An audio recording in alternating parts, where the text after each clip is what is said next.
I'm aware of the Romney rule, where if you don't win a majority there is in 8 no Romney states. rule. That's so yesterday. Look, the issue is, are they going to just have an open system? I think they will. I mean, I don't know, but, you know, I don't think so. I mean, I don't think they're going to be having to make some rule that we existed 4 years ago. At the end, you have to come together. You can't be a baby. You know, if you don't get enough votes, you go on, and that's the way it has to be. John Kasich, the only one of the 3 GOP candidates to actively campaign today, outlining his path to a potential nomination. It centers around the abolition of this Rule 40B, the so-called Romney rule, which requires the nominee to have a majority of votes in 8 of the states. Let's bring in the panel right now. Steve Hayes, senior writer for the Weekly Standard, A.B. Stoddard, associate editor of The Hill, and we welcome to the panel for the first time tonight, Ben Domenech. Ben, we'll start with you since you're the newcomer tonight.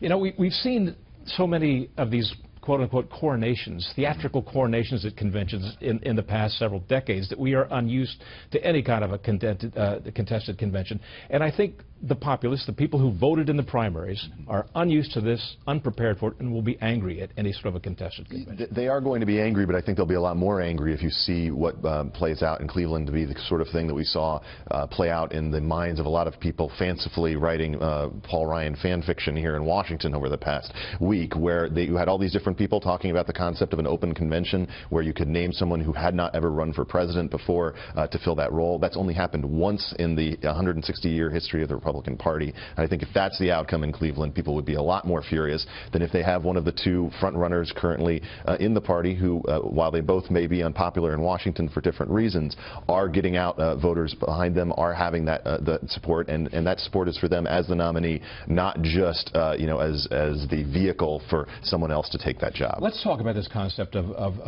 a new candidate parachuting into the convention, as has been suggested. Lindsey Graham addressed this issue on CBS this morning.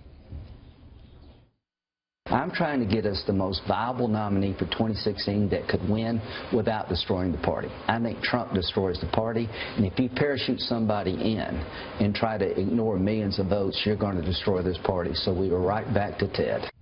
And A.B. Charles Krauthammer addressed this in an op-ed in the Post today, a syndicated op-ed in which he called it imprudent to the point of suicide if they parachute somebody else in. What are your thoughts? Right. There is a fantasy, and it is fertile and alive, that you get someone like Paul Ryan to come in at the last minute, but it's stupid at this point for the Republican Party to talk that way. The best thing is if it's someone who ran. But there is, of course, the scenario in which Cruz's and Trump's matchup numbers against Hillary are a disaster at the end of June, and that the party faithful, the people who serve as delegates, come there wanting to win. They see the end of the Republican Party before their very eyes, and they say, we don't care. We're going to pick John Kasich, who still matches up well against her, or we're going to ask, you know, call on something like Paul Ryan on the 9th go-round. It's not out of the realm of the possible, but it's a terrible idea to talk about it now, and they would have to be running around the country assuring the delegates now with secret whispers that, don't worry, you know, they'll have a chance that Ryan will come around. They can't do that. You have to have a campaign now that just includes Cruz and Trump, and Kasich will hang on because he is the most electable in those matchup numbers, and the real party operators still believe that he's the most electable. He might have to drop out at some point, but you can't focus on anyone but the 3 at this point. You keep seeing these polls that Kasich is the most electable of the 3, but I wonder, Steve, if that might just change dramatically once he were to become the nominee, as if he's Democrat light. Why take Democrat light when you could have the real thing? Look, I think it's inconceivable that John Kasich would be the choice of Republican delegates after he hasn't won for the entire presidential campaign other than his own state. My favorite was this quote that you played in the intro. If you don't get enough votes, you go on, said Kasich.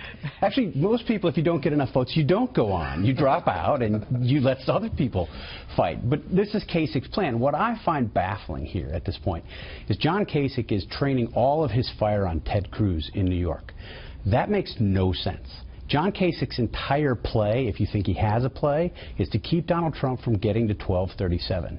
Every vote, I mean, every vote for John Kasich or Ted Cruz is the same vote in effect. You need to be attacking Donald Trump and keep him from getting the requisite number of delegates. The fact that Kasich isn't doing that, look, I've been somewhat skeptical of people who have said that John Kasich is just a blocking back for Donald Trump, or he wants a part of a Trump-Kasich ticket.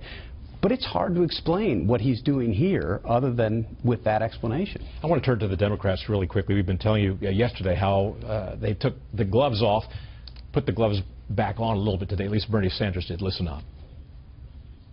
Certainly. Does she have the experience? Obviously she does. She was Secretary of State, a U.S. Senator. I thought an outstanding First Lady in many respects, breaking the mold. But what I meant by that, and what I thought I made clear, is you call into question the judgment of somebody, I believe, who voted for the war in Iraq, which turns out to be one of the more disastrous foreign policy blunders. I've been called a lot of things over the years, but unqualified has not been one of them. And this morning he finally acknowledged that, of course, he doesn't really believe that. This is all pretty silly. Despite all of this, Bernie Sanders refuses to attack the elephant in the living room, which is the FBI investigation of Hillary Clinton. Why does he refuse to do that? You know, it is amazing to me the amount of the thickness of the bubble that has surrounded Hillary through this entire process. And even these modest attacks on her now are interpreted by all of her allies as being something completely out of the realm, something completely inappropriate. That's just a sign of how weak of a candidate she is. At the end of the day, Bernie Sanders is on track to win 40% of the popular vote in the Democratic Party.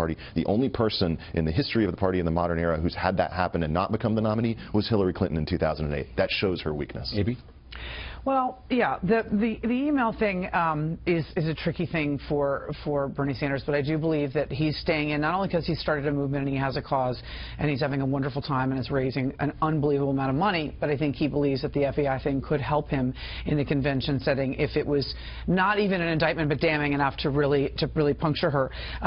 But really, this, you know, all roads lead back to Donald Trump, and without Donald Trump taking up so much oxygen in this race, the email story would have been a wraparound news event, the likes of which we have never seen, if it weren't for Donald Trump being the story of this year.